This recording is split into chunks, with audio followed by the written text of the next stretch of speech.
He represents the mitten by way of Penn State. When Chapman gets to talking sports, the people can't wait. He represents the mitten. Be a true EMU, but cut Dennis in the fall, and his veins bleeding blue. They got respect around the state when that light turns red. So don't sleep on these dudes. Just invite your friends to cut your nap short and tip your cap for and sit back for the Fith chapter.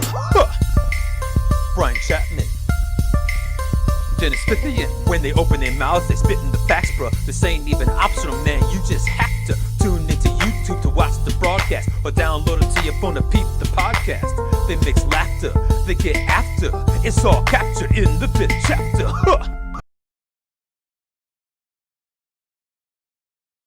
The four teams that are in position to get the number one pick are the Rockets, Pistons, Raptors, and surprise, surprise, the Cavaliers. If the Cavs get the number one pick again, you know this is rigged. They already got LeBron James. They already got Anthony Bennett, who is one of the biggest draft busts of all time, if not the biggest draft bust of all time. Oh, here we go. Number 4 pick is the Toronto Raptors. Pistons top 3. Here we go. Number 3 pick in the draft goes to the Cavaliers. Pistons are in the top 2. Pistons are in the top 2. The number 1. The number 2 pick goes to the Rockets. The Pistons get the number 1 pick. The Pistons get the number 1 pick. The Pistons get the number 1.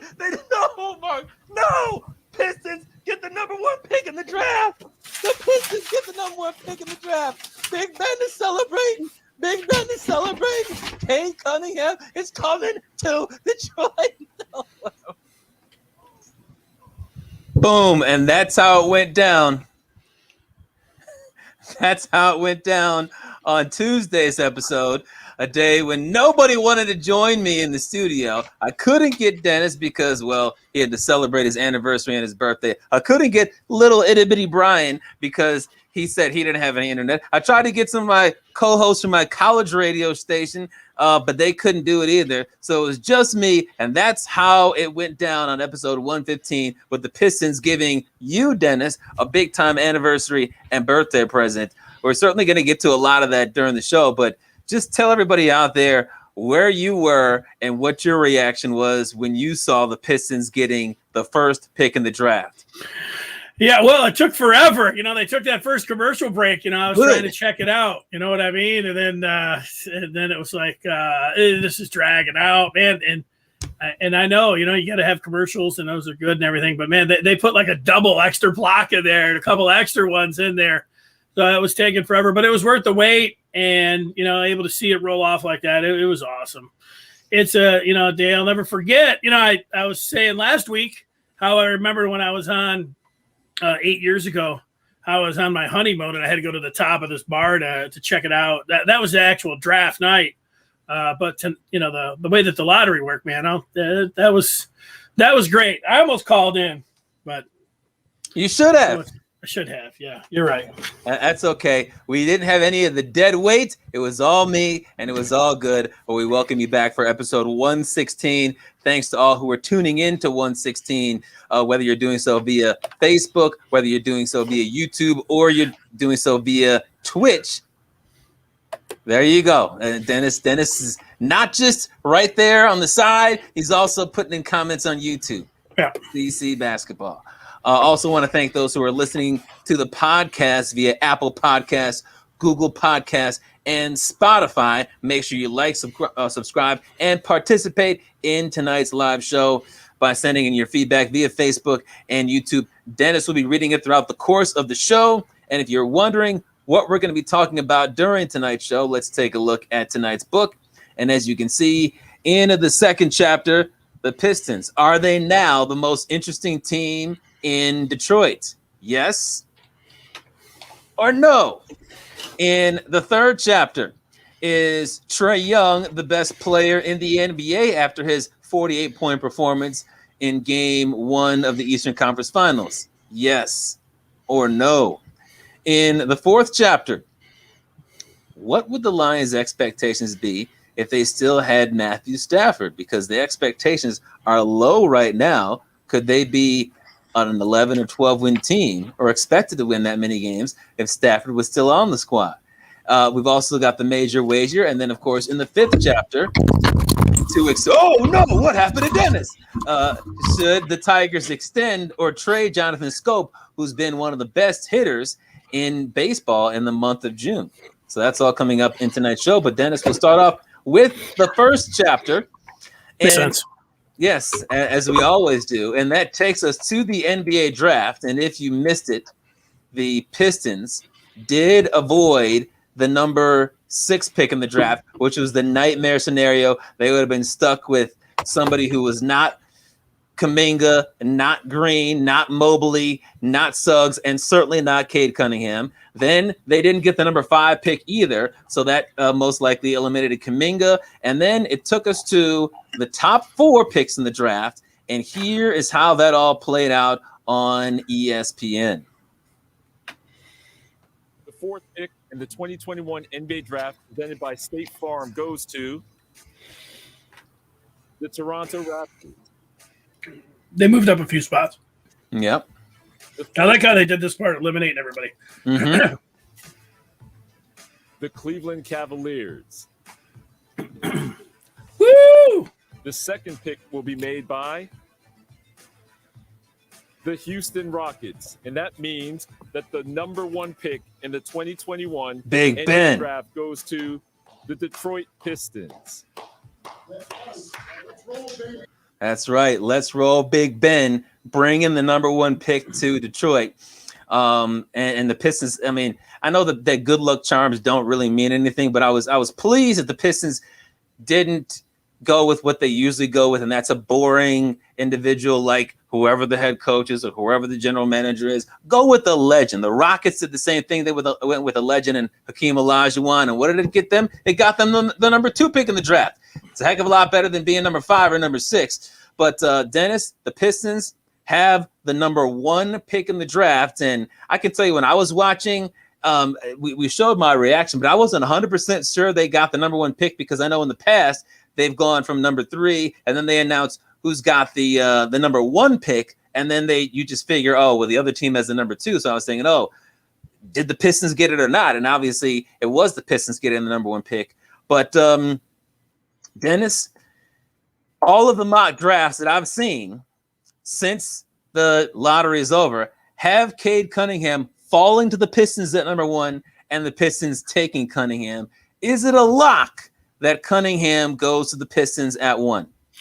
I don't think so. I think that you just look back to a couple of years ago when the Celtics had the first pick, and everybody said that Markelle Fultz was their number 1 selection, and Danny Ainge traded down the 3, and ended up taking Jason Tatum, getting a bunch of picks, 2 first rounders, and the Sixers moved up and took Fultz. Now, I think it's I would put it at 95% right now, but there's a couple teams. One, that I've looked. I saw your boy Rod Beard, asking about the scenarios, what it would take, and he said a bounty, and you're always listening, and so you start thinking about what would you listen to if Oklahoma City called up. They've got 100 first-round draft picks, including 6 and 2 others in the first round. If they said, "Hey, we'll give you Shai Gilgeous-Alexander."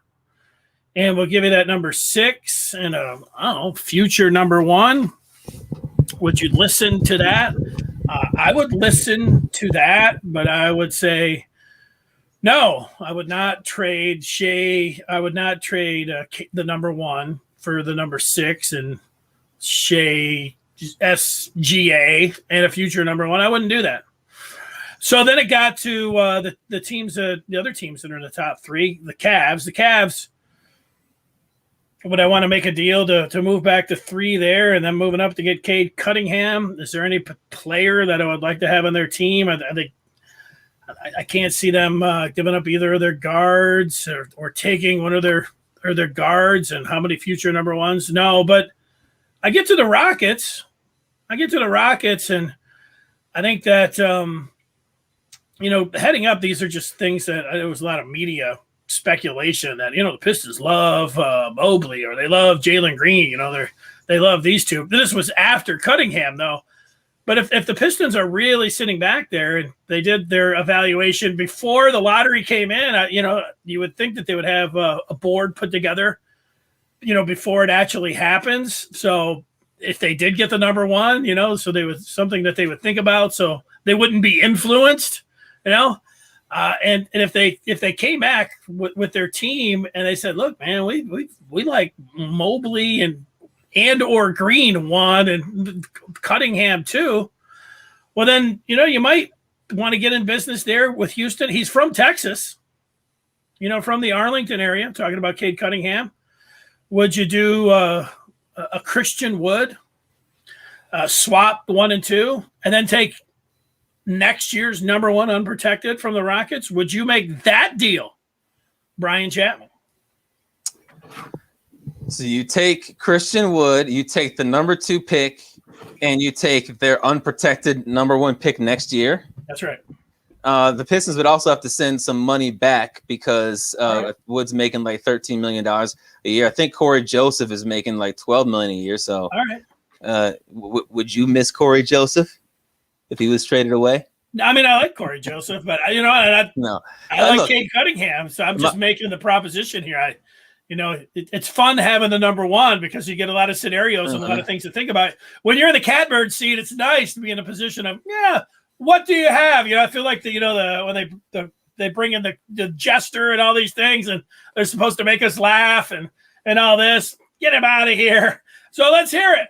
Let's hear all the scenarios. That's a scenario. That's the best one that I could come up with. If the Pistons can find a salary that matches and they can get an unprotected first-round pick next year from the Houston Rockets, who you would assume are going to be really bad next year as well because John Wall can never stay healthy, and they lost like 30 games in a row or whatever it was this past year. And you're only moving back one spot? Yes, I'm taking that. Like I when I think about who the Pistons should take with the number 1 pick, I think it should be Cade Cunningham, but I would not be mad if they took Jalen Green. I think there's a smaller gap between the number 1 and number 2 than there is between number 2 and number 3. I feel very comfortable with Evan Mobley as a Piston as well. But if you're telling me that I can get someone who I feel very, very comfortable with at the number 1 pick, taking him at number 2, and I get another first-round pick next year, and I can get Christian Wood, then I'm doing it. I don't think that any GM out there, Houston's GM or anybody else, thinks that Cade Cunningham is an unprotected first-round pick and Christian Wood better than either Evan Mobley or Jalen Green. If the margin is that small, then you should be talking about, well, we'll give you a couple of second-round picks, or we'll give you a 2024 first-round pick to move up one spot because we really like Cade Cunningham. But look, for me, I like Cunningham better, but it's not by a whole lot. Like Cunningham is smoother. He's better from 3-point range. He shot 40% this past year at Oklahoma State from downtown, which is awesome. When you think about him as a point guard, he only had, I think, 2.5 or 3.5 assists per game, which is not very high. And when you think about him distributing the rock, you wonder if he's going to be able to do that at a high level. But you don't need to average 8, 9, 10, 11 assists per game to be an effective point guard in the NBA. But and he's also a better defender than Jalen Green, considering he's 6'8". You saw him in college blocking shots in the paint, which you're not going to see as much from a guy who's 6'6" in Green. But I mean, Green, his ability in the paint to create, to avoid his shot getting blocked. I think that he's probably going to average the most points per game among all rookies in the 2021-2022 season. And the Pistons need a high volume scorer. They need a guy that can put up 30 or 40 in a night in the next couple of years. And maybe Cade can do that along with Jalen Green. But if you're saying that you're going to give me 2 first-round picks, one being just one spot lower, and a pick that's next year likely going to be in the lottery as well, and Christian Wood, I'm doing it. Like my parameters for trading the number 1 pick are I absolutely have to stay in the top 4, preferably stay in the top 3. Like I'm not, when I see teams like Golden State have the 7 and the 14, that's nice. But when there's a drop off after the number 5 pick in the draft, a stiff drop off, like everybody says, or a steep drop off, I'm not interested in a 7 and a 14. Even though Troy Weaver has shown that in the late teens he can get good picks. When I see that Orlando has the number 6 pick and the number I'm sorry, they have the number 5 pick. They have the number 5 pick and they've got the number 8 pick. You know, I get that Kuminga is in that top 5. Orlando. Yeah, they've got the number 5 pick and the 8 pick. You know, that's ordinarily that would be nice, but you know, Kuminga is a step down from whoever you think is the 4th pick in the draft. I need to stay in that top 4 if I'm dealing this pick away. So I would be taking calls perhaps with Toronto, but certainly with Cleveland and Houston if they're enamored. But I'll tell you this, if I was Cleveland or Houston, I'm sitting there saying, hey, we've got either Jalen Green or Evan Mobley coming to us.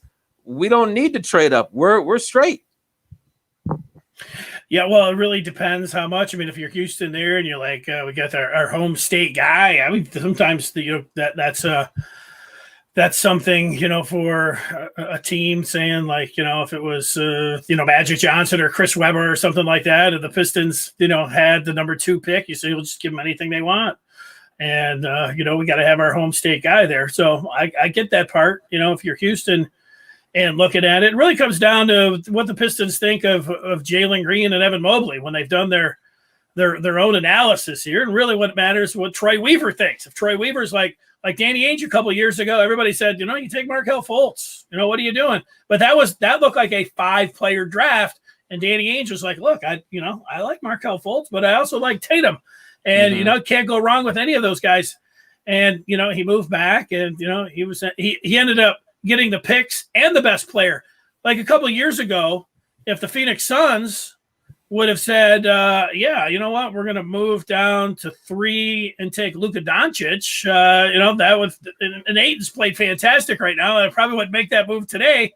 But, you know, previous to the playoffs here, they would have said, yeah, that would have been a hell of a move. Or they moved back to 5 and took Trae Young. And I know the Hawks and Mavs swapped there, but the best players went at 3 and 5 in that draft. So it depends what you really think of your guy. But, man, it looks like, you know, from everything, including my own set of eyes, is that Cade Cunningham is a cut above those other 3. It's a top 4 draft, and you can try to take it and make it a top 5 draft, but really a big 4, or really a 1 and then 3.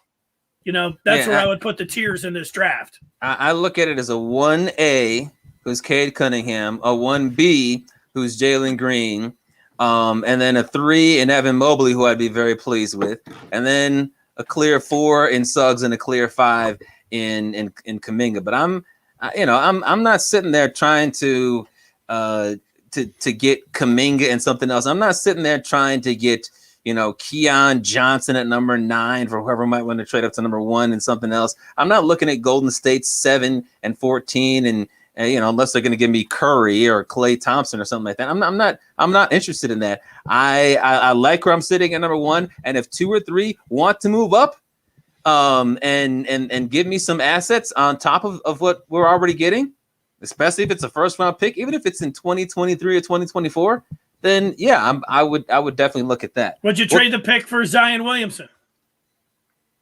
No. I wouldn't. He's going to be hitting free agency 2 years sooner, and he's got injury issues. I'm not a fan of taking injured players. And if you're not concerned about injury issues, look at the NBA playoffs. The healthiest teams are playing. Well, the other thing about that is I don't know if it was Team Zion. I just, saw the story. I don't know how much I dove into it. If it was Zion saying, look, I'm out of here if they don't put people around me. And everybody was like, wow, man, he's already saying he's out of here, if they don't put the team around him. But if that's going to be his attitude, do you want to bring a guy in who's like, you better get it right in 2 years or I'm out? You know, it's like, whoa, wait a second. That's the one thing about Cunningham. You got responsibility now. Yeah, you get them, and first of all, you get them, and this is the hard part because they're in position. Now comes the part where you got to put the players around them. They had a nice draft last year, but now you got to win and go out there and do it. You got to do it in pretty quick fashion here. You got to take a huge jump next year. You got to feel really good about it.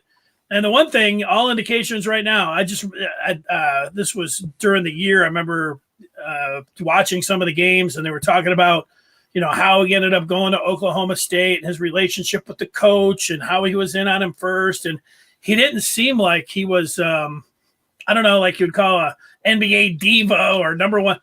He might be the kind of like down to earth guy that, Detroit just falls in love with. And that's a big thing for this area. I'm like, if he was coming in and, he's already talking about, we better get it going. He hasn't said any of that kind of stuff yet.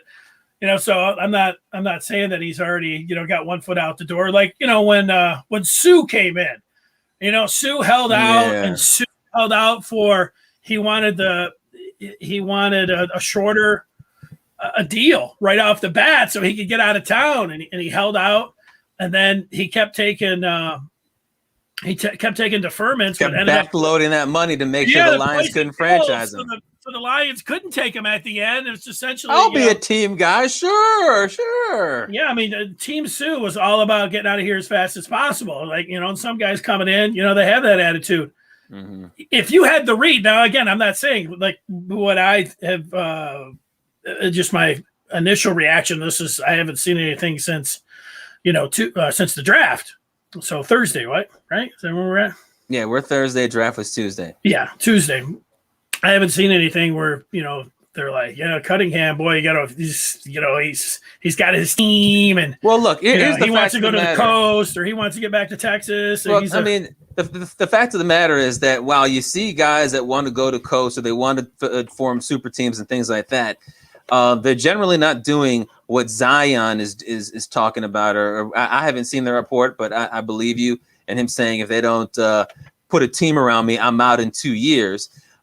Because what these NBA players want first is some money. So what you see is a guy play out his rookie deal, and then if he's worthy of a max contract, he signs that max or that super max contract extension, even if the team isn't good. And then after that, they still have another opportunity for a monster deal, and they might leave after that. And a prime example of that is Devin Booker, because the Phoenix Suns were terrible, but he signed a max contract because he was just getting first-round pick money on a rookie deal, which is nice, but you go from making like $7, $8, $9 million a year to whatever he's making now, $30 million a year. That's a heck of a lot higher. And if he hit the free agent market, he could have gotten a max deal. It just wouldn't have been as much. So Zion would be costing himself some money, but I don't think the Pistons should have to worry about that with Cade Cunningham. They've got the entirety of his first 4 years, and then assuming he's worthy of a max contract, they're going to get another 4 or 5 years after that. So they've really got about 8 years to get things right. And you would hope that things wouldn't take that long for him. But when you think about the short term and their expectations for next season, before we get to some more of the feedback, what are your expectations for the Pistons in the 2021-2022 season now that they have the number 1 pick in the draft? Yeah, I'll get to that. And it just reminded me, you have to be careful. I remember the draft where the Pistons ended up taking Stanley Johnson. And, I wanted them to take not Jameis Justice Winslow from Duke. I thought that was the guy who changed the floor quicker than anybody that I'd ever seen. But Winslow, he didn't want to go to Detroit, and Stanley Johnson came in and he was all, he loved Detroit. He wanted to be here, said all the right things. And everybody was like, yeah, man, he wants to be here. All right. So, that only goes so far. It's great. If somebody wants to be here. And, you got to do some work on that. If behind the scenes, he was a little bitter about that. And that would weigh in if it was extremely close and you were thinking about a deal. But, as it sits right now, do I think the Pistons will be a playoff team next year? I think that's going to be the idea for the franchise. Are they ready to? I think it'll come down to Killian Hayes and what kind of jump seed. And I think the goal should be to get in the play-in tournament, assuming they bring it back for next year. And we don't know if they're going to bring it back for next year. But if they have the play-in tournament, I would assume they're going to bring it back too. But if they have the play-in tournament for next year, then that would be the goal, is to get in, whether it's the 10 seed, the 9 seed, and certainly if you're at 7 or 8 seed, that's even better because you only have to win one game and you're in. But to go from being the worst team in your conference to being top 10 in your conference is also not easy to do, even if you get the number 1 pick. You think about the Timberwolves, they got Anthony Edwards, and they still had like the 4th or 5th worst record in the league. They were nowhere close to competing for the play-in tournament. Now, they did have some injuries because Malik Beasley was hurt throughout the season. They had Karl Anthony Towns hurt for a significant portion of the season. And those things are going to happen when you're a team that was just picking number 1 overall. That means you're probably not deep. We saw Jeremy Grant miss a big chunk of the last third of the season. So you want to make sure that he's going to be healthy for the entirety of the season. Maybe having more off days built into next year will help. But I think that if all things go well, you mentioned Killian Hayes. That's a key. If he's looking like a bust and he still can't shoot, then that's a problem. If he's being moved to the bench and your starting guards are Cade Cunningham and Hamidou Diallo, then it makes it a heck of a lot less likely that you're going to be in that play-in tournament. But if Killian Hayes is I don't think he's ever going to average 20 a game, but if he's averaging like 10, 11 a game and he's averaging 8 assists and he's not just a bricklayer and ball shorts like Pusha T likes to talk about, then I think that they'll have a shot to get where I think they should be, which is a 9 or a 10 seed. Yeah, I'm with you on that. I think the play-in game, I know people want to be like, yeah, I'm going to make the playoffs. I did see some quotes from Jeremy Grant talking about the playoffs next year. And, that's good. I wouldn't want to see, your leader of the team like, yeah, who knows, man? We're going to make a huge jump. We're hoping in a couple of years we'll be there. It's good that they're saying that. It's good that they're looking at the playoffs. But me reasonably trying to tell everybody what to expect out there. I would expect them to compete for that play-in game. And what you hope is just for development. What you saw from last year, from those first-round picks, that was nice. If those guys are taking steps forward. Last year was a free roll. They were playing bad.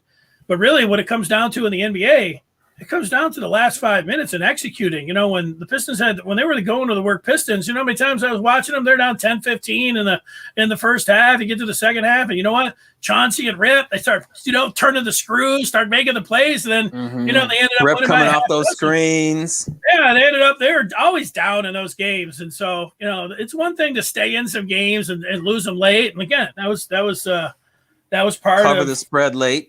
Yeah, that was part of the Pistons process last year, which worked out perfectly. But it's a different thing winning all those ball games and coming through and having everybody now. Expectations change everything, when it comes down to it. It's no more like, yeah, who cares? Isaiah Stewart, jack up as many threes as you want. We're cool with all. Now you got to make the plays, and now you got to run the plays. Now you got to run these. Expectations are still going to be low. Like competing for the play-in game, competing for the 10th best record in the conference. No, I was talking about if you're a Piston, let's call him a slap. It's all good now, even if you're a big-time Piston fan and you're like, oh, I think we'll be top 4. Hey, that's fine for you to say that, but, I don't know if you need to be realistic or not. Everybody can just have their opinion. My opinion is like yours, play-in game. Yeah, I did put up a poll on Twitter asking what people are expecting for next season. And as you can see, 47.4% say the expectation is to be the 9 to 11 seed and have a significant improvement. Just behind that, at 44.9%, you got that chunk of people saying that they expect a 6 through 8 seed in a playoff run. Hardly anybody says they're going to be high, a 5 seed or higher. Hardly anybody says that they're going to be one of the bottom 4 seeds in the Eastern Conference. So people are expecting a pretty significant jump, whether it's to be in the playoffs or to certainly compete for that play-in game like we both expect. Right. All right, let's get to some of the feedback. If you're on YouTube, you're on Facebook, you just dump it in there, and we'll see where you're at here. Chap did a great job. Nice job, Chap. We've got Keith saying he hasn't been this excited for a draft since back in 03. We know what happened there. And then, Darko. So, there is that one. Pistons they haven't been up that high. Here's one about. Heck no, hate Draymond.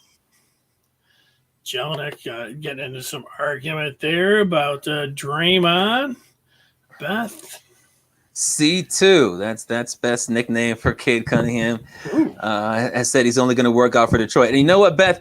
If I was Cade Cunningham, I would do the same thing. I would only work out for the Detroit Pistons because why work out for Houston? Why work out for Cleveland? Unless they're thinking about trading up. But I would just say, hey, if you want to trade up. You already know what I'm about. But I would say this: just because Cade Cunningham is only working out for the Pistons, that does not mean the Pistons should only work out Cade Cunningham. Now, I'm not all that excited about seeing what's his face, Rod Beard. I think he tweeted out earlier today that they were working out Scotty Barnes of Florida State, and I'm not interested in that. But they should absolutely work out Evan Mobley. They should absolutely work out Jalen Green and even Jalen Suggs and perhaps even Kuminga, because what you don't want is a decade from now, Cade Cunningham to be a 3-time All-Star, a good solid player, a well above average player, and then Evan Mobley being a 3-time MVP. And then everybody looks back and say, didn't Troy Weaver neglect to even work him out? And then you see like perhaps the Cavaliers drafted him at number 3 and they said, oh, he blew us away in the workout, so we just absolutely had to take him. Like, you don't want that to happen. And you got what, 3 weeks until the draft? You got nothing else to do. It's your job to do due diligence, so work them out. Yeah, it doesn't hurt. I mean, unless Scotty Barnes comes in, hits every shot, and you're thinking, wow, man. But work them all out. What's it hurt? And then you put your cards out there and tell people, this is what it might take. Somebody like wants to come to the table with something crazy, you got to be ready for that. Is there a scenario where the Pistons would end up moving back to 6? Probably not, but you know how crazy these GMs are now. You get like, hey, here's our 2 picks here, here's our player, and here's 3 number 1s, and then here's 2 draft swaps for you as well, for the next half decade. You're going to have our total draft and any selection and everything you want if you get a C2. Well, the one bad thing about Cade Cunningham not working out for these other teams, like a Houston or Cleveland in particular, is that it doesn't give Houston or Cleveland the opportunity to drool. And if they're drooling in a workout when they see Cade Cunningham, as opposed to not seeing him at all in front of their faces, then they might say, we like Jalen Green, we like Evan Mobley sitting here at number 2, but I've just never seen anybody like Cade Cunningham. We have to offer the number 2 pick and an unprotected 2022 first-round pick to the Pistons to move up 1 spot because, it was just unbelievable. Now, Cade Cunningham shouldn't be interested in being part of somebody else's trade puzzle, so it wouldn't benefit him to do all that. And if he's going to be going to the Houston Rockets in that scenario, he should want them to keep all their picks as opposed to giving them away. But I'm just saying that if he were to go to some other teams, it could help the Pistons out should they want to trade him. Yeah, again, I think it's 95% that there's going to be Cade Cunningham. Here's Dean Vendel from the great Vendel family. He's a Patriot. He's liking the pick, and he's saying he's got a question. Did either of you think Trae was going to be the baller he is when he was drafted? I didn't think so. And you know what? I think that's a perfect opportunity to turn the page to the second chapter. And that's we can't turn the page to the second chapter. That's the third chapter. So we'll say this, Dean. We'll get to that in the third chapter. So stay tuned for that. Yeah, we'll talk about what's his nickname? Ice Trae. Ice Trae. Ice Trae.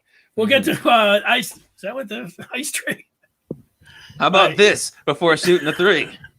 We'll get to him. If I had some hair, I could just stick some things on here. I could just weird little patches. Yeah, but it's all good. But let's turn the page to the second chapter. Yeah, all good. Let's run through, see if anybody else. We did have a couple different ones.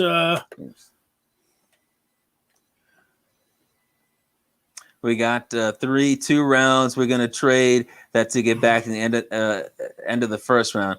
You know, I honestly I don't care about the end of the first round. You know, top 2-3 picks, maybe the 4th pick, maybe the 5th pick. Okay, but sitting here 2 days after the draft lottery, talking about let's get back into the end of the first round. So we can talk about getting with the 23rd pick, Ayu DeSumo, nice player, but we're talking about some guys that have much higher ceilings. Keith wants Suggs. There you go. Okay, become a Raptors fan. All right.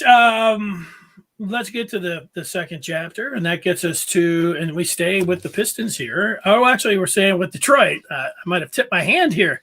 Chapman, now that the Pistons have secured the number 1 pick in the NBA draft, who's Detroit's most exciting team? Order them. So I would say that dead last is going to be the same old Lions, and I know that the same old Lions are the team that most people like to talk about the most. You can talk about them on sports radio 12 months a year, unlike the other teams. But I would say that they're dead last in terms of the most exciting and most interesting, because while all the teams in Detroit are rebuilding right now, the Lions have no hope for the upcoming season. They're awful. They're going to be awful. There aren't any slappies out. Well, I'm not going to say there aren't any slappies. There probably are some slappies out there. Well, if Aaron Rodgers leaves, the division is wide open, and we could win the division with 8 and 9 and be just like the NFC East of last year. But most folks, even if they're sipping on the Kool-Aid, aren't that dopey when it comes to the Lions. Most people believe they had a downgraded quarterback. Yes, it looks like they're having an upgrade in coaching staff, but like, who's the most exciting player on this upcoming team? It's not Goff. Is it Swift, who ran for less than 500 yards? Probably not. He might not even be the number 1 running back. All their receivers are gone. Is it going to be Romeo or Julian Okwara? You look at their first round pick, and it was an offensive lineman. I mean, who gets excited? I know that Lions fans liked taking a right tackle, but that doesn't excite you. So it's the Lions are dead last. The Wings, I would say, are number 3. They made some significant progress from last year to this year, even though they were still a bad hockey team. But going from the worst team in all of sports to just a regular bad NHL team, I think is a significant improvement. And there's a lot of buzz right now about what's going on with Mo Sider and some of these other picks. You look at the trade that Steve Eisman made late in the year, swapping Mantha for Vrana. I think a lot of folks like that move, and it looked like the Red Wings got the better end of that deal. So I think that with the possibility of the Wings being able to spend money soon, that puts them at number 3. Number 2, I'm going to go with Al Avila's Tigers, even though they have a GM who's terrible and deserves to be fired. They've got the number 4 pick in the draft coming up, and there are a couple of shortstops and a couple of Vanderbilt pitchers that are on the horizon. So it looks like he once again can't screw up the draft, even if he wants to screw up the draft. And you know, they're 24-20 in their last 44 games, which is not a tiny sample size. I know that Little Brian's been putting up his little ticker of what the score is in today's game, with the Astros being one of the best teams in baseball, crushing the Tigers. I think his last update was 4-0. But you know, they're 24-20 in the last 44 games, which for a Detroit team is very good. You've got their top 2 pitching prospects up and pitching well. Their 3rd pitching prospect has had 2 solid starts. You look at how their 2 top draft picks from last year were recently promoted to AA. That's exciting news. But number 1, I'm going to go with the Pistons. I think they are the most interesting team in Detroit right now. When you consider that their initial expectations are going to be low, considering they had the worst record in the conference last year, that means that every win that they get next year is going to be a fun win. When you consider that there's already some meat on Troy Weaver's bones, because he had that excellent week, or that crazy week that he had last year when he made like 20 plus moves, but he drafted in the late teens an all-rookie first-team player and an all-rookie second-team player at those spots. Killian Hayes didn't look all that good, but you can give him the whole he was hurt excuse. And then and then he's point guard. He's a point guard. Although LaMelo Ball is a point guard. Jeremy Grant, people didn't expect him to be that good that quickly, but that shows that in the free agent market, which he could hit again this summer, it's a positive. And then you get the number one pick in the draft. That's huge, especially because sports fans know that one player in the NBA can make a bigger impact in a short period of time faster than one player in the NFL or the NHL or Major League Baseball. You look at the Phoenix Suns, they got one player in DeAndre Ayton at the top of the draft, and obviously they got Chris Paul too, but look at them 3 years later, then the conference finals. You look at Luka Doncic, they've been to the playoffs twice, and he's been in the NBA just 3 years. And then you look at Trae Young, he put up 48 points, and in his third year in the NBA, he's got a 1-0 series lead in the Eastern Conference Finals. So I think that for those reasons, I got the same old Lions 4. I've got the Red Wings 3, the Tigers 2, and the Pistons 1 as the most interesting and exciting team in Detroit right now. Yeah, I think that's the only correct order. And I'm with you. With Troy Weaver, like, you like when a plan comes together. And everything that he's done here has come together. I mean, if you want to talk about, well, I should have took Tyrese Halliburton instead of Killian Hayes, I think you still, have to give him a pass on that. It's not 100% sure that Halliburton's going to be better. And point guards do take a little bit of time here. But his other picks, going out and getting Jeremy Grant and now getting the number one pick, man, there is a genuine excitement for the red, white, and blue. There's no doubt about that. And with the Tigers, the plan necessarily hasn't come together, but we're seeing a little bit of it here. And if it wasn't for the two other teams, maybe you would drop them down here, but it's almost like default here. And the Tigers do have some young players here. We are seeing them. Matt Manning just got his first win. So, this is something to get excited about.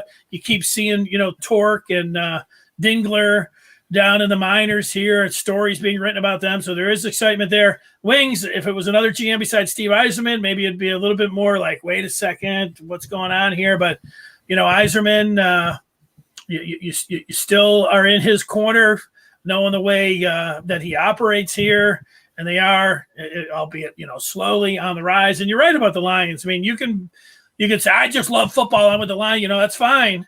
And we're going to talk about it here a little bit later. And it's one of those things. If you imagine putting Matt Stafford on the Lions, and every year it's like, well, we got a chance. We got Matt Stafford. Well, you don't have Matt Stafford this year. And you saw what Matt Stafford looked like when he didn't have Kenny Galladay he didn't have his full complement of weapons out there. We didn't have Galladay and Marv Jones. It's just where the offense looked and how the Lions performed when they didn't have a full clip there. Something to keep in mind. So, yeah, that's the right order, 1 through 4. All right, and as we take a look at some of the feedback, Little Brian says that his order is Pistons, Wings, Lions, and then Tigers dead last. Let's bring Little Brian in so that he can elaborate on having the Pistons number 1, the Red Wings number 2, the same old Lions, and then Alavila's Tigers number 3. Yeah, I honestly think the Stones and the Wings are pretty interchangeable here. Obviously, the Pistons are going to be number 1 just because hopefully Cade Cunningham is going to be a Piston in how many weeks from now? 3 weeks from now? Yeah. C2. As Beth called him. I like it. I mean, same with draft night last year. Like, Troy Weaver just seems like the man. He seems like he knows what he's doing, and the Pistons are going to be super exciting next year. I put Steve Yzerman in that same category. I mean, the Wings are running a little bit slower, but I just think with, like, Mo Sider, some of the moves that Yzerman made this year, getting rid of Mantha, I'm going to be a Wings fan next year, especially with, like, the NHL going to ESPN. I'm all in on the Wings again next year, so that's why I have them at 2. Lions at 3 just because, like, I am totally drinking the Brad Holmes and Dan Campbell Kool-Aid. I think they're going to right the ship. I really do. Chapman, I understand. I'm also a super cynical person, but it's a new mindset. It's 2021. I'm looking at the positive there. I'm totally drinking the Kool-Aid. And finally, Tigers are at 4. I mean, granted, Lions and Tigers are also can be interchangeable. I just feel like with the leadership on their Al Avila, it's just you can't be super excited. I mean, it's like what you guys are talking about in the 5th chapter. I'm not sure what they'll do. I hope they trade Schoop, but they probably won't. So who knows? I mean, Torque. But what about them being 24-20 in the last 44 games? No, it's super exciting, and the Tigers have been fun to watch. Don't get me wrong. I just feel like it's what about Chris Ilitch opening up his checkbook in the offseason?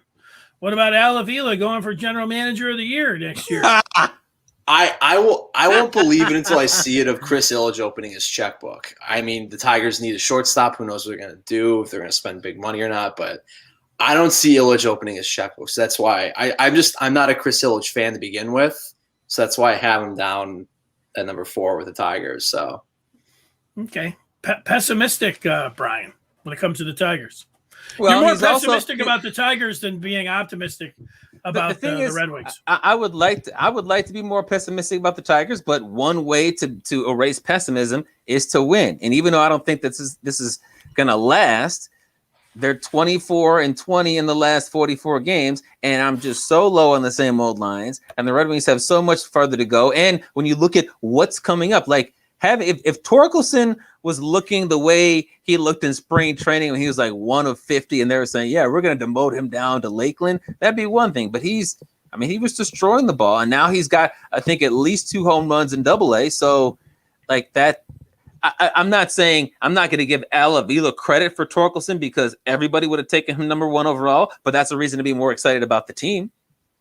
And Dingler in there too. What about this? Dean talking about bringing free agents in. That's the one thing about the Pistons, and that's why you're excited about them. The Pistons have never been a free agent destination. Mm-hmm. They don't get.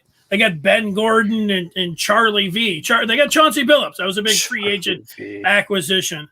Yeah, but that wasn't that big. They just don't get him. It turned out like he looked like he was just a mid-tier. Then he turned out to be really good. But the Pistons aren't going to get. He wasn't a star when he came to Detroit. Correct. Right. But that's the point. Like the Pistons aren't attracted any huge free agents. But the Red Wings, of course, can if they're winners. And if you're in baseball and football, the money just talks. When it comes down and to for that. those that couldn't, they're listening to the podcast. The comment says, "Agree, but can Detroit swoon a superstar to come here? Can these young guys all turn into supermax players to win it all in a couple of years?" And I think that that next year is going to be a big year in terms of being able to lure free agents because Blake Griffin's money comes off the books after the 2021-2022 season. So if Sadiq Bey and Isaiah Stewart build off of their really strong rookie seasons, and they end up going to the Rising Stars game, and Sadiq Bey is one of the best 3-point shooters in the NBA, even if he's not putting up 25 a game. And then you see Cade Cunningham winning Rookie of the Year, and then Jeremy Grant staying healthy and putting up 20 plus games. Yeah, maybe he makes the All-Star game. Then all of that would suggest that the Pistons are going to be, at least the top 8 seed, and then there's going to be a free agent out there that would look and say, hey, the Pistons, maybe they need, whatever I can give them. I'm a 25-point per game scorer. I'm not happy here. Let me go to Detroit. Or I'm unhappy here, and I've got 3 years left on my deal. I'm demanding a trade, and one of the teams on my list is the Detroit Pistons. That's a possibility, but that's why it's so key for the Pistons for them to have hit last year and for them to get this number 1 pick this year. And if it hits, you can build momentum and perhaps you can get somebody that wants to come to Detroit as opposed to, someone being forced to come to Detroit via trade like Blake Griffin. Is Tom Gore someone who's willing to open his checkbook? I have no idea. Has he been notoriously cheap? Has he been willing to spend? I mean, I understand that we inherited Blake Griffin. We signed, what's that idiot's name? Andre Drummond, the big money. Like, is Tom Gore's willing to spend money in the free agent market like that? He spent money to keep Drummond, so I would assume that he would be willing to do so. I mean, I think that in terms of the luxury tax, nobody's going over the luxury tax to sneak into the 8 seed, and that's all the Pistons have been trying to do under his leadership. So we'll see what things are like when the Pistons get the opportunity to go to the luxury tax. But I mean, right now, worst record in the Eastern Conference, just getting the number 1 seed. We're a long ways away from them doing that. I've heard Gora said he'll just, double the tax on the inmates on their phone bills and everything that he's running if it comes down to the luxury tax. So, I mean, it's a cap. So it's the one thing about, everybody has to, there's a floor actually in hockey. There's not in the NBA, but yeah, I mean, you're going to spend there money. is. There's a floor in the NBA. Oh, is there a floor in the Yes. NBA too? So look, I mean, it would come down if you're in a situation where it would be a luxury tax. And, there's only a handful of teams that have ever even done that. There's not many teams that get into a luxury tax. Yeah, well, especially if they're just going to be a 7 or 8 seed. Are you ready to turn the page to the 3rd chapter? Well, let's see if we got one other comment here. I think we can slide in. Yeah. Jeremy Grant, happy. Yeah, Jeremy Grant would be happy if he's getting the opportunity to be the number one scorer, but he might have to share that with Cade Cunningham. You certainly hope so. Well, Dean, just a little bit earlier there on the feedback on Facebook, as we turn the chapter to now number 3, talked about Ice Trae Young of the Atlanta Hawks. And he was asking us if we thought he was going to be all of that back when he was drafted. And our question here is Trae Young the best player in the NBA right now? That was being talked about a lot last night on NBA Twitter, chap. What's your response? Well, and a lot of the reason it was talked about on NBA Twitter last night was because he had the 48 points, and certainly he had that moment from the game where he did this, got the pick, stood the shimmy, and the shots. That moment just went viral. Got a couple of replays that we can show you as well. Like, a lot of that is just bad defense from the Bucks, but to sit there, do the shimmy, and drill it like that was amazing. It's like he's on the free throw line. Yeah, it was, and not like Ben Simmons or Antetokounmpo on the free throw line either. But look, this has been a huge coming out party for Trae Young in the playoffs, to be able to take a 5 seed to the conference finals, despite not having home court advantage in either of the first 2 rounds, despite having no playoff experience. He and a lot of his teammates having no playoff experience, putting up 48, 11, and 7 in your first conference finals appearance is huge. But number one, it came against the Milwaukee Bambies. We know how soft they are. We know what I think of the Milwaukee Bambies. But second of all, like let's pump the brakes. Great player, and what he's done is he's emerged into a superstar, but he has not emerged into the best player of the game. I mean, when healthy, I'm still taking Harden, I'm still taking Curry, I'm still taking Lillard, LeBron, Doncic, Unibrow, Kawhi Leonard, Giannis, the reigning MVP, Nikola Jokic. I'm taking all those guys over Trae Young. But can we talk about him perhaps being one of the top 10 players in the league right now? Yes. I mean, when you look at what he's able to do, despite being just 6'1" on the court, having Stephen Curry range, being able to hit shots from the logo, and being forced to walk out all the way to the logo to defend him is huge. Being able to average or to put up 10 assist games in playoff games is critical. Not just being a high volume scorer, but putting up nearly 50 points in a conference finals game is huge. When people look at the supporting cast that he has, and they compare that to the supporting cast that the Sixers have, around Joel Embiid, they'd say everybody would say they would take the Sixers supporting cast. Everybody would take Giannis' supporting cast. But despite that, against those 2 teams in the playoffs, he's 5-3. When you think about the rest of his game, he's able to get into the paint, and you don't know whether to you don't know what he's going to do, whether it's going to go a lob from the free throw line to Clint Capella, or he's going to hit that floater, and he's deadly with that floater. So he's got a lot to his game. But when you think about the fact that on defense, the Hawks just have to pretty much hide him, and he's not going to do much against bigger players, and you compare that to what these other guys, Kawhi Leonard, LeBron, even Curry, and James Harden can do on defense, I'm not gonna even consider him as one of the best players in the league, or I'm sorry, the best player in the league. One of the best players in the league, I think, is a good enough label for him right now, and superstar is a good enough label for him right now. Yeah, well, he wasn't even, to me, a superstar heading into the playoffs this year. Same here. And I remember him coming out of Oklahoma and being picked as high as he was. For a lot of it, it was like, wow, man, you guys traded you gave away Luka Doncic and had Trae Young, but then, as he played, that made it look more and more like it was not the correct decision, but an okay decision to keep him. But, the playoffs is about where you make a name for yourself. And all those other guys that you were mentioning, like, Steph Curry he's always had a great team around him. I love Steph Curry. He's always had his, running mates right there next to him this year. And he was great down at the end. And we've seen Dame Lillard the same way. Like, he's been out there and it's like, look, go ahead, get your 50 points and do it all. And I love Lillard too. But he wasn't able to get his team. He did a little bit and got him to advance last year. Now, if he wins it all, how far does he go up? Like, Giannis is 26, but if he goes and takes the Bucks and beats them, Bambies. With the Bambies having home court advantage, like, look, coming out when he was just 6'1" and rail thin, I was just like, I think he's going to be a nice scorer. I didn't know he's this nice of a point guard. He's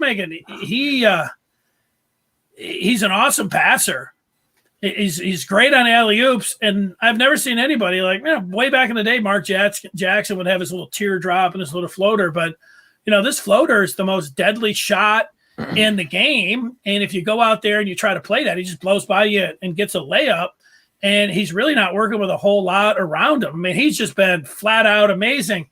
And Durant's 32 years old. I got to take Durant. Yeah. Durant's a better basketball player than he is right now. But like I said, Giannis is 26, but if he goes out there and Trae Young beats him in the Eastern Conference Finals and gets to the playoffs, I don't want to hear about the Greek freaks better than Trae Young. Because the Greek freak, man, they've been doing nothing but putting players around him left and right. And if he can't get to the finals when he's got home court advantage and Trae Young trips him up, you can take the Greek freak and, take that wherever you want. Like, it would have been decided, how they say, let's decide it out on the court. That will have decided it on the court, especially when they did it actually playing the Hawks. So let's see on that. I mean, like, if you ask me, like, right now, would I rather have Zion or would I rather have Doncic than Trae Young? Yeah, I would. But if he gets to the finals, am I sitting here around talking about, I want Doncic? I would probably rather have Trae Young than Zion Williamson, especially when you think about the injury issues. Not only has he had injuries, but Zion is one of, if not the heaviest player in the NBA. And when you think about how he's going to be able to hold up long term with all that weight on his knees, with the amount of force that he puts, getting up in the air to elevate and then coming back down on the ground. You don't think about that when you're 20, 21 years old. But when you get to 31 years old, lugging around 270 pounds as an NBA player, that's gonna weigh on your knees. And if you're 90 pounds less than that, like Trae Young, I feel a little bit better about your future. So I would take Trae Young over Zion. And when you talk about being able to lift your team, look at what Zion has around him. He's got got Lonzo Ball, who's been hurt, but he's got that who's that other forward they've got who's been to the All-Star game? From Duke. Oh, Ingram. They've got Brandon Ingram, another solid player, All-Star. They've got Steven Adams around him. They had Drew Holiday. Now they've got Eric Bledsoe, and they didn't even make the play-in tournaments. Like they didn't make the play-in tournament. The Memphis Grizzlies were able to beat them for the play-in tournament. That says something about Zion's ability to make a team better. Yeah. Let's see what the feedback is. Trae Young, the best player in the NBA. We're talking about. Booker is there. Better. You go. Another guy you could put in there. That's what we're talking about. Let's see here. We got a couple of different in the playoffs. Jelinek running it. Astros doing their thing here to the Tigers. Yep. Right before I didn't bet before the game started, but once the game started, I did take the Astros. I think it was -2.5 at +120. So I'm going to be richer once that game ends. Yes, you are. You ready to move on? Yeah, let's turn the page to the fourth chapter. All right. That gets us, like Chapman says, to number 4. And this gets us to a kind of theoretical situation, but we've seen it play out over the last, 12 years. What if Matt Stafford, what if the Lions didn't deal him to the Rams? And we were sitting here with another offseason talking about the Lions with Matt Stafford as their quarterback. Chapman, what would be, as they say, the narrative with the Lions if we were sitting here with Matt Stafford heading into his 13th season with the Lions? The narrative would be SOL. The narrative would be same old Lions. the narrative would be the Lions are going to suck. When we went through the schedule game by game, I had the Lions the same old Lions going 3-14. If Matthew Stafford's a little better than Jared Goff, I'm going to have them going perhaps 4-13. But when you consider this team was not favored to win any games this year, when you consider that I think that Stafford's an average quarterback, and while Goff wasn't any good last year, overall he's probably an average quarterback too. And Goff has been much healthier than Stafford over the last couple of years. And they're, whether it's now or in the Stafford era, they've never had, decent backup quarterbacks.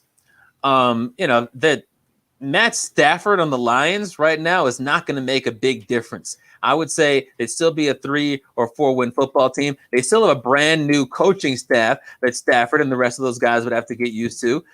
Stafford's weapons would be significantly worse. He only had Galladay for like 4 or 5 games last year, but he would have him for 0 games this year. He had Marvin Jones for the whole season last year, would have him for 0 games this year. He had Amendola last year, would have him for 0 games this year. And his best receiver this year might not be as good as Danny Amendola. So Stafford's numbers would not look as good. They still have a tough schedule. They still have the defensive personnel that's much the same that they had last year, which is one of the worst in the league. Will they get coached up better? Sure.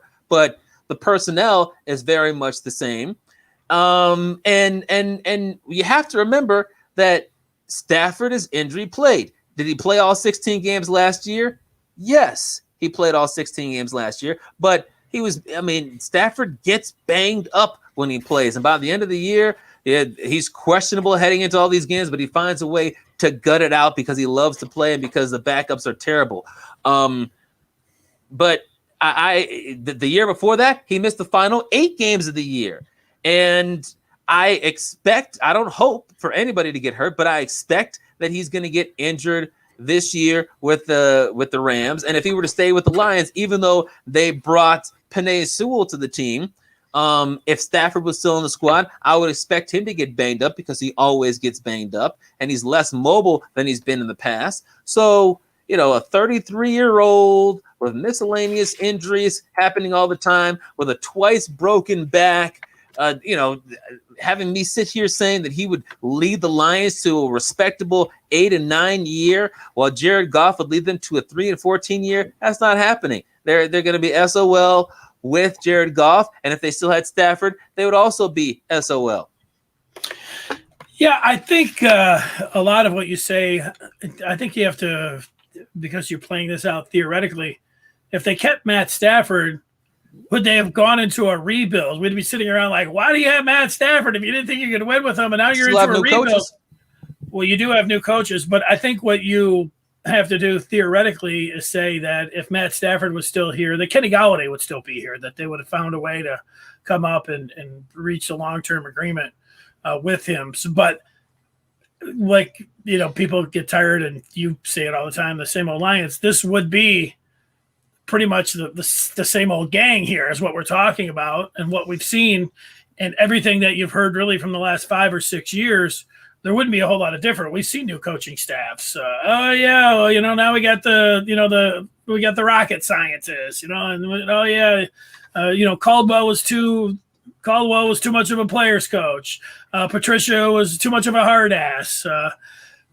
Same thing with the Schwartz. He was too much of a hard ass, and then they went to now they got more of a player's coach. It's, flip, flop, always, going from the hard ass to the country club coach. That's the way, that they've gone here. So I think a lot of the expectations would be the same thing that it's been for, I don't know, at least the last half dozen years. And that would be like, hey, we got Matt Stafford. If everything goes well, we're in that range of 75% of the teams where it's, from 7-9 to 9-7. Now you got the extra game. So maybe you say, 10-7, but that's on the high end. But considering, the cap issues and the trouble that they had and just how bad the defense was, you're really going to be sitting around. I mean, you have to be a real, and there are, a lot of slaps, talking about, hey, we've got Stafford, we could win the NFC North, even though they haven't done that for, 25 years plus or whatever. So look at the way that Sean McVay is talking about, oh, he's a bad MFer. Oh, yeah. Yeah. Well, you know what? Matt Stafford's one of these things that it seems like when you have a breakup and you say, yeah, I really hope I'm wishing well for, my ex-girlfriend. I don't know. A lot of people are really saying that, boy, I really wishing well for him. I'm not like everything's got to be perfect for the guy. Hope she finds a really nice a fitness model who's making $30 million a year and has a Rolls Royce. That's who I want my ex-girlfriend to date. But you know what? You were married to her for 12 years, and he went out to California, and he's got the hottest wife ever now. I'm talking about the Rams. They've got everything. They've got the number one defense. They got an offensive line. They got Cam Akers. They got a genius as an offensive coordinator. He's really got a lot of nice stuff out there, so he should get it done. But here's the thing: when Matt Stafford goes out there with his new quote unquote husband with all these different things out there, then the husband's going to be saying, "Oh, this is real cool," and then all of a sudden, groin starts itching. Yeah, you got a nice, you got yourself a nice wife, but she brought you some STDs.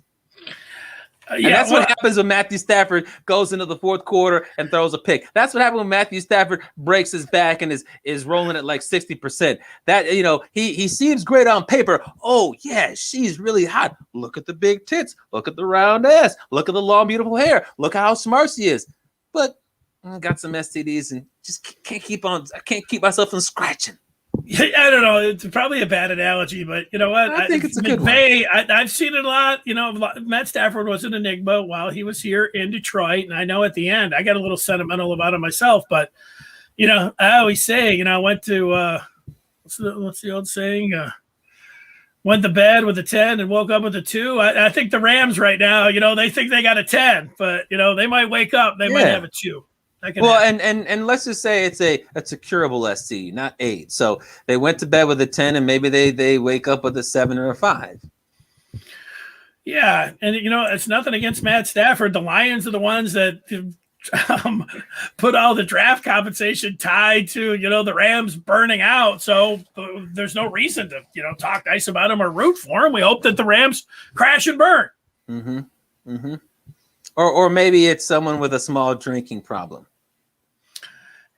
I just hope that they they play in the NFC West. They can finish last in that division, and you know what? They put an awful lot and they mortgaged the future for this year. Injuries happen, those kind of things. I mean, they could. We've seen it before. They could stumble to be a 5-6 win team. That's what I hope happens to them. All right, what kind of feedback are we getting? I don't know. After all that, I'm not sure any. No, let's go. Let's get to the 5th chapter.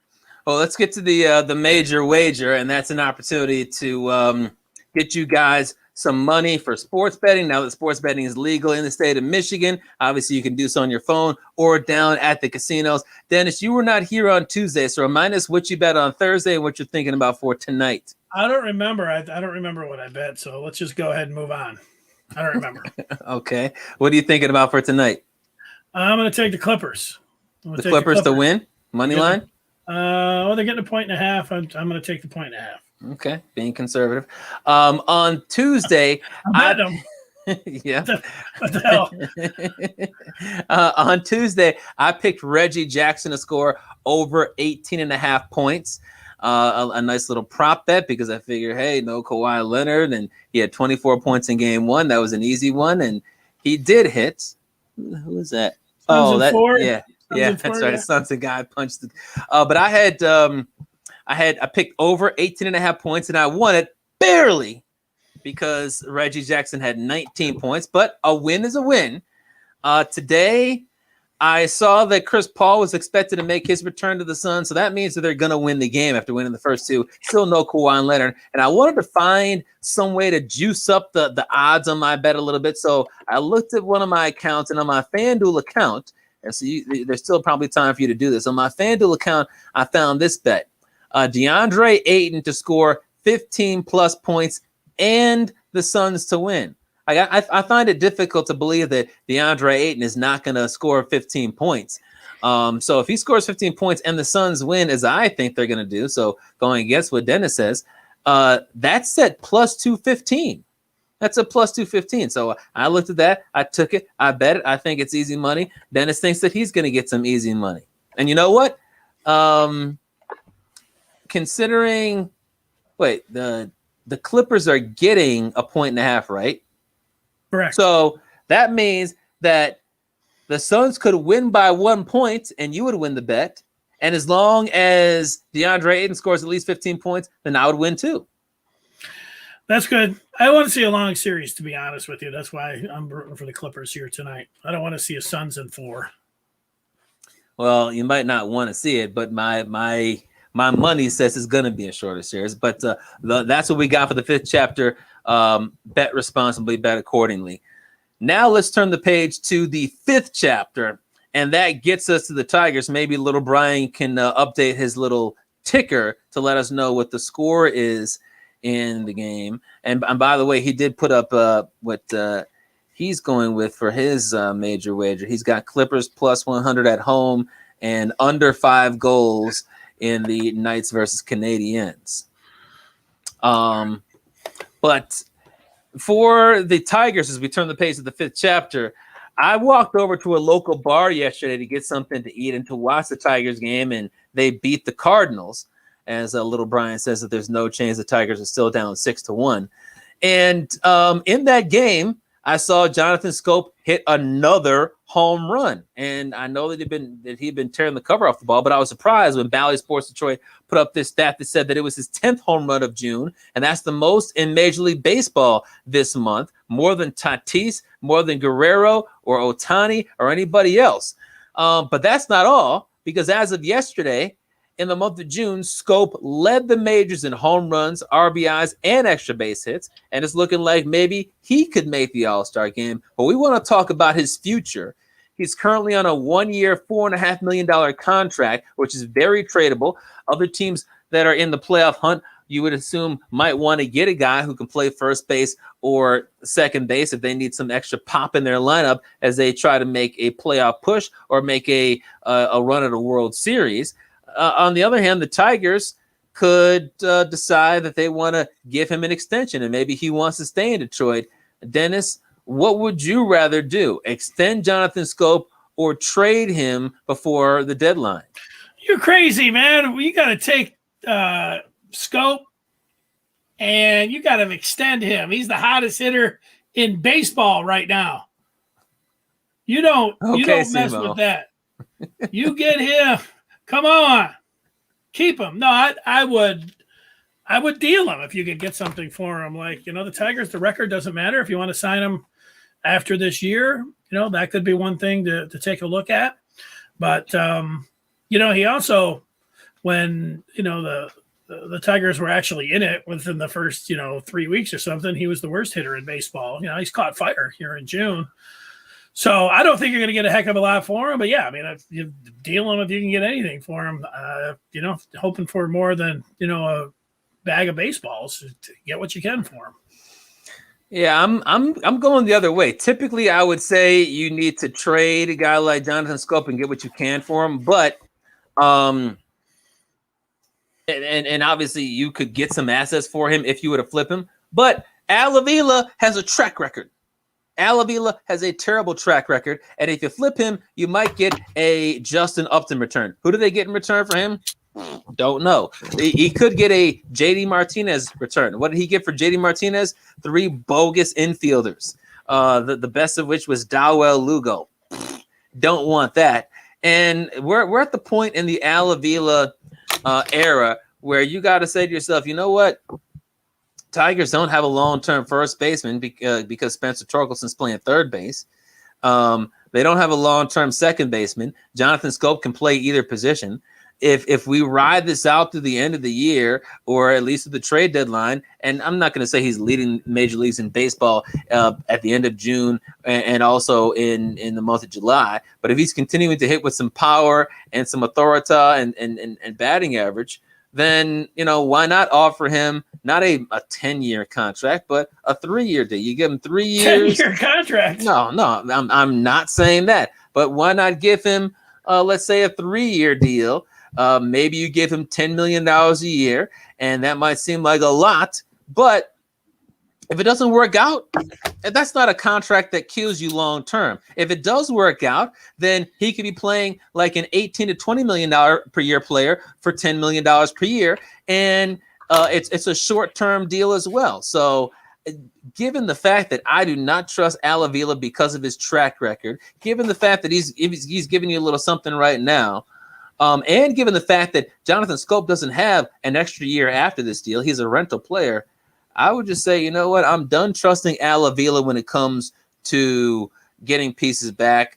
You see that Jonathan Schoop is all right. Give him an extension. I'm not saying do that right now, but if things keep on going like this over the next month, I'd rather extend than flip him for some bogus Avila prospects. Yeah, well, I mean, I don't like the argument from any which way you propose it here. If you're saying don't take anything because Al Avila doesn't know how to trade. Like if you're approaching it that way, you're lost. But the part about, well, let's extend him because Al Avila doesn't know how to get any compensation, but you want him making the decision to extend him. I don't like that either, because the possibility, and it is a little bit of, a pie in the sky, hoping that the Tigers move on and find another general manager, maybe Theo Epstein, but maybe somebody else. Let's let that next guy decide how he wants to spend his free agent money, not Al Avila extending someone. And you know what? They did get Jamer Candelario. There have been a few guys that he's flipped and then he's been able to get players for. So go out there. They're not all, you take a shot in the dark. It doesn't hurt. Like you can still go back and you can sign him next year. So and to me, it's a no-brainer. If you can find something that you can get for him, you go ahead. Plus, you could see and you give Paredes or anybody else, give them time at second base and see what you got there. Give guys him time at second base. He's got time at the plate and he can't hit. If he can't hit, it doesn't matter what he can do in the field. You got to get him up in the bigs. Put somebody else up there. He's in the bigs. Put somebody else up there then too. Get him out. We know what Schoop can do.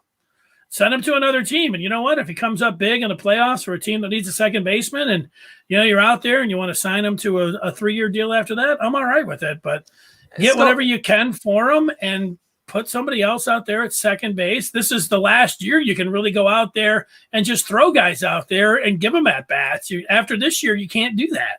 Why not? Because they're expecting to be good next year. They're at least try to be 500. Well, first of all, I don't expect them to be good next year. And if they trade a guy who's playing so well right now away, and if he continues to play well for the next month or so, then you would think that they would want to keep a guy like this if they want to get to 500 next year, as opposed to trading away. Because, Jonathan Schoop is not going to get you like a top 30 prospect in all of baseball. You think about a Jonathan Schoop trade deal, and you'd be lucky to get one top 100 prospect in return. So when I think about that, I would rather have a guy, what's the term? Would you rather have a cat in a bag or the cat that you don't have or whatever it is? I'd rather have the what I know, and that's Jonathan Schoop performing well right now. And if it doesn't work out as a contract, that's not going to kill me, as opposed to Al Avila's mystery bag. Well, I'm glad you're not running the Tigers. To me, it's a no-brainer. Glad you're not. I want to put somebody out there at second base to get somebody at bats. This is the final year where you're going out there and you got your minor league system. Next year, you're expecting to field the team. You're going to spend some money. You're going to go out there. It could be Jonathan Schoop. Everything's a win-win. Hopefully they don't follow your plan. I'll just say this. I would rather have either one of us running the team than Al Avila. And if Al Avila wasn't running the team, I would agree with what you were saying 100%, but he's not. Well, let's have the ultimate Tiger pessimist when it comes to Al Avila. There he is. What do you want to do with Schoop? I'm on Team Fithian. You dish him immediately.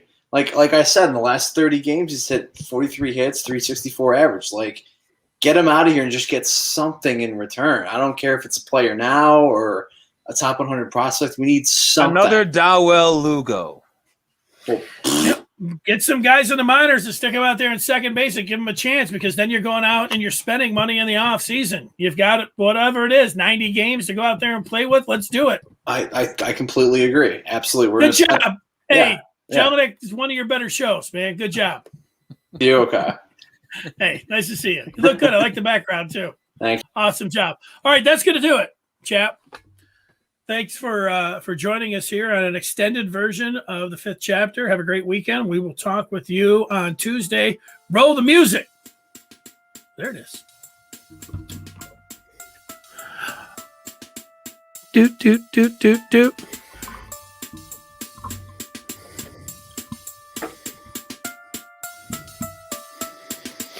Chapman wants a key.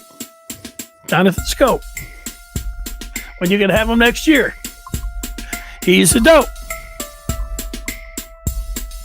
Don't mope. Is Dennis going to spit bars tonight? Chapman wants Schoop because he's a dope. He represents the mitten by way of Penn State. When Chapman gets to talking sports, but people can't wait. He represents the mitten. Be a true EMU, but cut Dennis in the fall, and his veins bleeding blue. They got respect around the state. When that light turns red, so don't sleep on these dudes. Just invite your friends to cut your nap short and tip your cap for and sit back for. I did cut my nap short. Brian Chapman. Dennis Fith again. When they open their mouths, they spit in the facts, bro. This ain't even optional, man. You just have to tune into YouTube to watch the broadcast or download it to your phone to peep the podcast. They mix laughter, they get after. It's all captured in the fifth chapter.